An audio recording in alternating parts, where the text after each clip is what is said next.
واعلم أن لك موعدا مع الله سبحانه وتعالى، واعلم أن الدنيا بحر عميق غرق فيها كثير من الناس، فلتكن سفينتك في هذه الدنيا هي تقوى الله عز وجل، ولتكن بضاعتك فيها هي الأعمال الصالحة التي تنتفع بها يوم القدوم على الله سبحانه وتعالى. فإن الإنسان مهما جمع ومهما حصل ومهما تمتع فإنه يخرج من هذه الدنيا وحيدا فريدا كما دخل إليها، كما قال الله عز وجل: ولقد جئتمونا فرادا كما خلقناكم أول مرة وتركتم ما خولناكم وراء ظهوركم.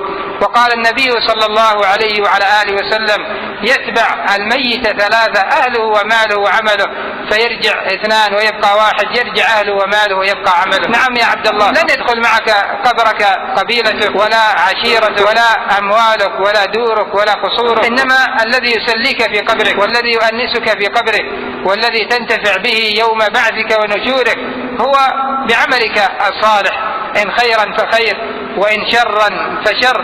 من عمل صالحا من ذكر أو أنثى وهو مؤمن فلنحيينه حياة طيبة ولنجزينهم أجرهم بأحسن ما كانوا يعملون.